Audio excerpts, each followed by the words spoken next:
Et avec nous sur le plateau, Éric Pecker, vous êtes tête de liste pour Lutte ouvrière pour ces élections régionales. Lutte ouvrière, c'est le parti anticapitaliste qui souhaite une révolution mondiale. Est-ce que c'est le bon cadre, les élections régionales, pour une révolution ?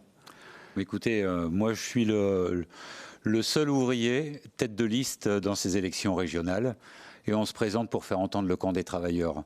Vous savez, aujourd'hui, les problèmes qui se posent au monde du travail, c'est le chômage qui augmente, c'est les salaires qui sont tirés vers le bas, c'est les retraités qui n'arrivent pas à joindre les deux bouts avec leur retraite, et puis c'est aussi cette attaque contre plus d'1 million de chômeurs là, qui vont voir leurs allocations baisser au 1er juillet, où les allocations vont passer de 950 € à 650 €. Et ça, c'est un scandale. Alors oui, il faut que les travailleurs se fassent entendre dans ces élections. Sur ces élections, il y a une liste d'union de la gauche qui rassemble large. C'est un modèle au niveau national. Vous ne l'avez pas rejointe. Pourquoi ? Mais écoutez, cette gauche gouvernementale, justement, on l'a vu.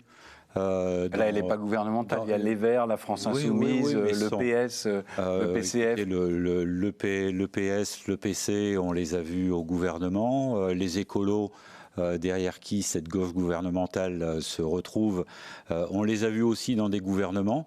On les a vus dans des gouvernements de gauche, de droite, sous Macron. Et d'ailleurs, la démission de Nicolas Hulot, elle est significative. Il a dit à sa démission que, en tant que ministre, il ne pouvait rien faire face au lobby. Ben oui, ce n'est pas les politiciens qui dirigent cette société. Ceux qui dirigent cette société, ce sont les grands groupes capitalistes, ce sont les grandes fortunes bourgeoises. En France, ils s'appellent Peugeot, Mullier, Bouygues, Michelin. Et c'est eux qui font la pluie et le beau temps, qui décident s'ils vont fermer une usine, s'ils vont baisser les salaires. Et c'est cette dictature-là, de ces grands groupes capitalistes qu'on dénonce et qu'on combat. On a entendu tout à l'heure l'interview de Fabien Roussel, qui est candidat pour la présidentielle, mais il disait quelque chose d'intéressant. Il disait qu'il faut aller rechercher des voix, les voix de ceux qui ont déserté la gauche. Mais à vous entendre, on a l'impression qu'il n'y a que vous qui allez représenter les voix de la gauche. Fabien Roussel, on l'a vu dans des manifestations de policiers d'extrême droite. Alors je ne sais pas si c'est là. Il y avait des policiers d'extrême droite. Si c'est là où il va chercher ses voix.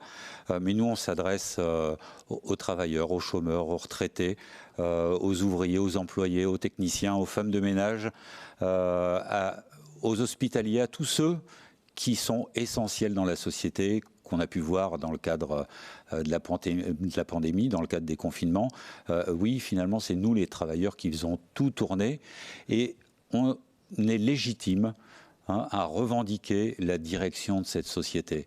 Oui, puisqu'on fait tout sans fonctionner, on ferait bien mieux fonctionner la société si on la débarrassait du profit, de la concurrence et de la propriété privée des grands moyens de production. Alors, il y a un plan de relance pour passer cette épreuve du Covid avec des milliards d'euros pour soutenir les petites, les moyennes et les grandes entreprises. Vous êtes contre ? Écoutez, ces milliards et ces dizaines de milliards de cadeaux vont surtout vers les grands groupes industriels et financiers.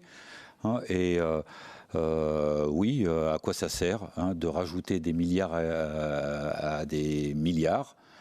Ça sert qu'à grossir les profits. Et on l'a vu, les grosses entreprises du CAC 40 ont annoncé des bénéfices énormes. La France, depuis 1 an, compte 3 milliardaires de plus, qui ont augmenté leur fortune de 50% en 1 an. Et de l'autre côté, il y a la population laborieuse, il y a les travailleurs, il y a les chômeurs, il y a les retraités qui voient leurs conditions se dégrader. Nous, on dénonce justement ceux qui s'enrichissent en appauvrissant la majorité de la population. Si on revient au niveau régional, quel sera votre combat régional ? Qu'est-ce que vous allez porter ? Mais écoutez, dans la région, c'est pareil que dans toutes les autres régions. Le problème fondamental pour la population laborieuse, c'est avoir un travail et un salaire qui permettent de vivre dignement. Pour le moment, ce n'est pas le cas. Et il faudra qu'on l'impose. Et c'est ces revendications-là qu'on met en avant. Vous allez porter. C'est des revendications pour quand les travailleurs releveront la tête et rendront les coups face aux attaques qu'on subit aujourd'hui. Merci Éric Pecker.